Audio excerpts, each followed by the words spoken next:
I just bought a new car, and I haven't seen it yet. Let's go check it out. Do I need to close my eyes? Yeah. Hey, wait. Are you happy to wear my beanie? Is that why you brought it? No. I was wondering why you were wearing that. But that is pretty funny. I can still see through it a little bit. Let's hold hands. Got it. No. Beauty. Yeah. No. If my wife sees this, I'm sorry. You can turn around, by the way. You don't need to walk backwards. I was gonna say it. So I can only see a tiny bit right now. I can make out the outline of the car now. Wait a second, I need to get ready for this. It's been a long time coming. Just like how you're doing all this with a beanie over your face. 3, 2, 1, go. Oh God, that's bright. There's a bit of a story with the car reveal here. Whenever our staff buy a new car at auction, we make a nerdy but fun video of our first impressions. We've done this with Grant's Honda Fit, Max's Toyota Altezza, and Mike's BMW 135i. The video is a pretty simple structure. We get together to see the car for the first time, talk a little bit about why we bought it, and then take it for a test drive. Max makes up a cool cinematic of the car, and there you have it, a nicely packaged video that people seem to enjoy. We started doing the same thing for my new car, only to realize that the standard structure of these videos just didn't do the car justice. Max shot some breathtaking clips of the car in the night streets of Yokohama. The music, the tone, the atmosphere was all very special. Too special and too much of a tone shift to fit into our normal structure. That footage became the teaser video that we posted recently. If you haven't already, make sure to check that out. It's really something special. This is part 2 of the Corolla trilogy, the first hour with my new car. You get to see me and the guys take our first peek at what I just bought and take it for a test drive. Then the final video will be a longer and more detailed answer to the question, why did I fall in love with this car? This is my 1972 Toyota Corolla Levin. It's the first model of what eventually became the legendary AE86. This is a perfect case of Japan keeping the best for themselves. Where the rest of the world got the 88 horsepower SR5 version, Japan got an additional 30% more power from its racing-derived 1600cc. With just 860 kilograms to pull around, the power-to-weight ratio is solidly in the sports car bracket, even today. This car is on my must-have list for as long as I can remember, and today is a good day. So, shall we take a look? Oh, I want to hear it start up.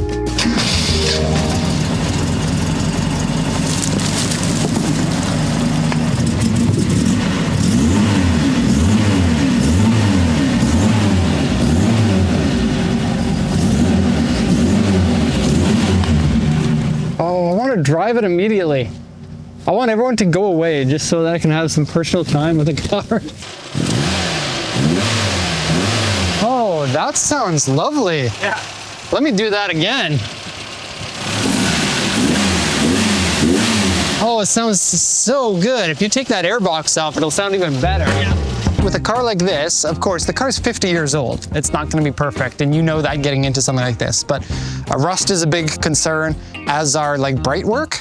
So anything like this, it's very difficult to get anything because these are made out of plastic, they deteriorate, you get fade and stuff like that. As long as you have all the bits, you're usually good. Finding the bits again, headlight surrounds, grills, anything like that, you're gonna be hard pressed to find anything. So we're gonna be lucky if we have everything. It's my wife. She doesn't know I bought this. I'm so a little surprised how the hood looks. I've never really seen one that has these same pieces here. The more famous one has like the 3 gills on the side. Stop. Explainer time. Toyota made an early model and a late model version of this car. The primary differences are the lights, markers, grille, and hood. Mine is an early model with the correct lights, markers, grille, and oops, the wrong hood. This hood comes from the 1973 and 1974 model years. Sadly, the early model was only made in 1972, and this hood is generally considered to be unobtainium at this point. That's the old Corolla logo, the C with the 3 stars. They used that on a few generations, probably the first 4 generations or something. A lot of times your underside here gets rusty pretty easily, but I believe this one's pretty good. It's incredible. Paint is a little bit weak up there, but not too bad. It's a steel wheel, but it's this sports wheel. and they're a little bit wider than the regular Corolla wheel. They're a little bit more dished. This one's original, so this one's a metal one. The rear one's a fiberglass one. It's exactly like the original ones in terms of looks. It even has like the little notch here. Yeah, but this is made out of fiberglass, so it's an aftermarket one. Here's a little. Yeah, I saw the little crack here, and that's what made me realize. The wheel is so inset from the fender flare, and I love that. It's almost like they're like, here's the car for you, pre-ready to put some badass wheels on it. Everyone that I've seen on the road, and you don't see them very often, they have like these really, really wide wheels, and it's lowered, and it's stanced and whatnot, and I think that that looks great. But I will say the inset wheels with the original wheel on there definitely has its charm, because it's something that you really don't see anymore. It's going to look more original and more classic. The engine here, the 2TG engine, not a unicorn engine, but like one of the best regarded engines of all time for Toyota. You see how wide these cams are? This was the beginning of the Yamaha heads for Toyota, and they had the cams as far away from one another as possible to give you the narrowest corner inside the engine there, inside the engine's head, so that the air coming in through the carburetors, one individual throttle body per cylinder, so throttle body, throttle body, throttle body, throttle body, ITBs, right? And then the air goes like almost a straight line right into the cylinder, and then because there's no corners, it can get in there real quick. And then look at the header here. This is one of the only non-factory parts on the car, and it's a 4-to-2-to-1 header. Oh my gosh, it looks so good. People know about the 8.6, right? The Hachidoku is the Levin or the Sprinter Trudeau. This is the dad for that. This is the two generations before, so I guess the grandfather of the 8.6. This thing has the same power as the 8.6 and a lower weight than the 8.6. And so it is a faster car. And people always talk about how much the 8.6 is a great car and fun to drive, and I'm one of those people too. I had one, I had two of them. This is the car I always wanted, but you couldn't get them. This engine's not available in North America. You could only get this in other world markets, and so, I grew up with carbureted engines. I might not look like it, but I'm 41 years old. Carbureted engines were my, thank you, were my first three cars. And I always loved the feel of a carbureted engine. And as soon as fuel injected engines came out, they felt unresponsive and weird, and I didn't know why. With the individual throttle bodies, it even increases this further from what other carbureted engines were like. I've never had a car with ITBs, and oh. Should we take off the intake now?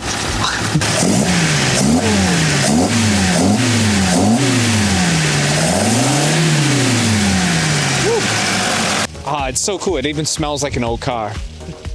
It's, I don't know much about old cars, but I don't know. I feel like I have memories when I was a kid of like my dad or my uncle, like taking me for a ride in an old car, and yeah, it's that feeling all over again. Just amazed by everything. Oh, it's so responsive. Like, I love that feeling. You touch the pedal and immediately you get that feeling. Oh. I was just thinking, like, it makes me feel quite calm. Like, you get a sense of, like, I don't know, build quality with all, like, the metal work and everything, and it was from a simpler time. Yeah, look at this. The fuel filler cab is all made out of metal. You don't get that anymore. It's too expensive to do it, right? Yeah. This wasn't an expensive car. This was, you know, a cheap sports car that you could get if you were buying a car in 1971 or 72. A lot of these that you see nowadays also have the ducktail spoiler on the back and the chin spoiler on the front. And this one didn't have either of them. And I was kind of shooting for one that did, but when I saw this one at auction, it was full original, known mileage, 120,000 kilometers after 50 years is absurdly low mileage, and it has full history to back that up. I just had to jump on it. Okay, so take a look at this handle. And see how it's pitting like this? This is deterioration of the metal because the metal is actually all the leftover metal from the car. So you can't do this, but they did it anyway. They put any metal that they had left over, shards and stuff, and they melted it down to form things like this, and then they would chrome it. And then over time, it would deteriorate because you can't really do that, but they did it. So it's called pot steel because you put all the steel into a pot and you melt it down. Oh, so the two seats are different from one another. This one's been relined. There's a little rip on the side here, and then the passenger one is ripped. I do want to get aftermarket seats put in here. No power brakes, no power steering. So this is, oh, it's locked. Where's the key? I lost the key, guys. Is it still plugged into the trunk? It is. Phew. That would have been so bad if it was locked in the trunk. Here's your new car, Derek. Surprise, you're an idiot. This dash pad is not bad at all. A little bit of damage there, but not bad. I have a glove box. Oh yeah. I got an ashtray full of bolts. This is the perfect car for me, guys. Derek, I noticed that there is a trim piece missing here. Oh yeah. Usually there's some radio. And I have a momentary switch. I have no idea what that was for. We don't know what that's for. This was like that when we got the car, like upwards. The GT's the sport mode. Oh, I want to shift it. Oh, that feels so good to shift. Yes, it Oh my gosh. Oh, this is cute. Take a look. The seatbelt has a little slot that you can put it into. Oh, that doesn't, oh no, it doesn't retract very far because you choose the length by this. Damn. Oh, this is so cool. It's like everything you know about cars, throw it out the window. This is how they used to be. Like, relearn. And it looks like the headliners had some repairs. Not too bad. And we're missing a lens for the light up here. And the light, I can't switch on or off. Wait, let me just put my seatbelt back into the seatbelt holder. So we knew that the carpet was missing in here, so you can see there's sound deadening material in there. Old style glass fuses, just kind of like, just dangling. Oh, and the old Toyota logo there at the top. So Derek, you gotta tell me, all of this stuff that's there and just attached by screws and brackets, is that an original or is there some trim? Yeah, all of this is original. So there's no trim that usually goes around? Well, I don't think so. It's pretty common for the old Japanese cars to just be like that. Oh, look, the steering wheel is... It has the, like a center cap that I don't recognize. It's like a of the era aftermarket steering wheel. Yeah. Oh, it smells so good in here. Look at this. It has a factory ashtray option. It's tight in here. It's really tight like this way. And everything's really dusty. Like I want to take an extractor and a washcloth to it. It's been to the beach pretty recently or often. This is all sand. Yeah, that is true. So trunk. Oh, look at that. All original. I can't believe this. I can't believe how old the car is. There's no signs of repairs. Well, it did get changed to an R grade. It is an R grade, but there's no signs of repairs in the back. Mike, what time is it? Trunk time. You always really get in there. Like, I'm ready for you to come in now. Yeah, it's not easy There's for room me. here for you. I'm like, this is it. Those people are looking at us. Hi. Whoever's Hilux Surf that is, thank you. Your butt is huge. Thank you. Okay, this is the thumbnail right here. That's not bad, actually. It's quite spacious. You know, it's a small car, so you don't expect a large trunk. See what the rear suspension looks like right now. I don't hear it bottoming out. Wait, was that it? No, that was my feet sliding. Okay. This is a lot more fun than it looks, I bet. This without audio is so weird. Let's just give the people what they want. A few minutes. You can play some techno music over this, Max. Some Japanese-inspired Zen techno. Something from 1973. All right, get out. I'm tired of being... How do you expect me to get out? Hold the Grant's hand. Look, my butt can't fit. I'm stuck. I'm stuck in 1973. Derek, you look suitable. I feel great right now. Yeah. Oh, it's really awkward, but it feels right. Okay, I want to see how fast it is. No. Not yet. A carbureted car, maybe you don't know this because you're so young, but you need to let it warm up. Oh, that shuttle. Oh, you know what? I'm not going to go the regular way. I'm going to go through the old farms. More chance of the 70-year-olds down here. Yeah. Oh, some old people. Yeah. Oh, he enjoyed that. I'm going to get a boyfriend way before I get a girlfriend. Oh, the engine it runs so nicely. I'm going to see how fast the car goes. Oh, boy. What was that sound?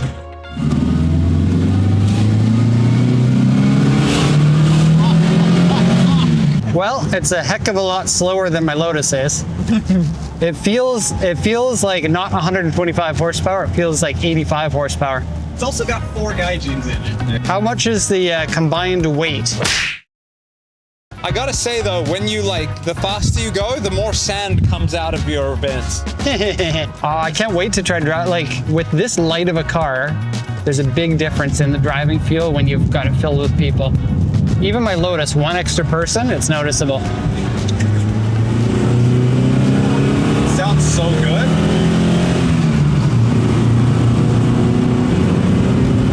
The gears are fairly long. Let's see. You know, you don't see these being driven like this anymore. Oh, you will. Yeah. You follow around me, you're gonna see it getting driven hard. I've sanded them. What do you mean am I gonna make? Max has sand in his mouth. I got sand all over my pen. It's been to the beach. Yeah, look at the mirrors. It's so weird having the fender mirrors. I can't wait to completely fall in love with it. I can tell it's gonna happen. Yeah. This is a car I'm gonna spend most of the time driving by myself. I really like that. I like to have a car for myself, something that I don't have to I don't know, it's hard to say. I don't have to care what another person thinks about it. I don't have to show it to anyone else. The Lotus is like this too. It can be a car just for me. Everyone else can just move. I'm in my own place with my own car, enjoying my own car. I think the older you get, the more you think about what do you really like as a person on a car. I think that's well put. When you grow up as a car guy, you always want to get a cool car to impress your mates. Yeah. Right? And I feel like I'm kind of done with that. Of course, I can buy almost anything that I want. But I don't need something fast. I don't need something impressive. I want something for me, just for me. Everyone else, piss off. I want to drive it in the mountains. Yeah, that suspension kind of sucks compared to a new car, doesn't it? Look at how much play there is in the steering wheel. Wait, I want to touch this. Touch it. I touched it. Now we're fresh. So just on first impressions, how would you compare this to what the 8.6 felt like? Oh, it's completely different from the 8.6. Okay. Yeah, the 8.6 is a lot more refined than this is. Steering is better on the 8.6. Well, pretty much everything's better on the 8.6 actually. And the 8.6 feels faster than it. Yeah, so this one works, this one works, this one works. Temperature gauge works, fuel gauge works, tachometer works. This is great. 90s cars sometimes don't work this well. It's awesome. Yeah, I need more time with it before I have fully appreciated everything. It's a lot to take in. It does feel incredibly special to drive, and I feel like the more I drive it, the more I'm going to feel that way. So the 8.6 is adored by everyone right now, probably a little bit longer of a life than usual because of the anime, the initial D, right? But the 8.6 will eventually become like this car where the older people are like, oh my God, an 8.6, and the younger people don't know what it is. And it'll be interesting because it'll be a chance for them to learn what was the amazing cars of the past. This really was a standout car. It's this car, Mazda's RX-3, the Hakosuka, they were all competitive with one another in racing. And to be a part of that and to have waited as long as I have to buy this car, I wanted this car 20 years ago. Just want to make it a little bit better. not like it's bad, but it gives me the feeling I want to invest in it. I want to, re-chrome something like this and polish the taillights so it really, really pops.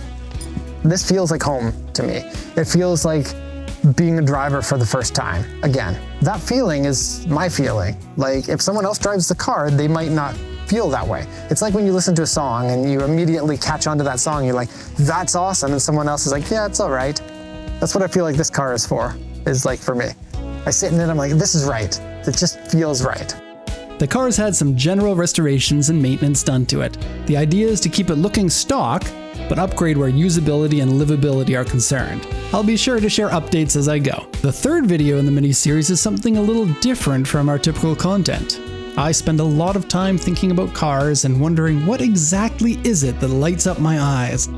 What events in my life have shaped me into the man that finds pure bliss in an old car like this? The next video will be a long-form essay of why I love my new car, a love letter to my 1972 Toyota Corolla Levin. I want to drive it more now though. How about I take a week off work and just drive around? That sounds good.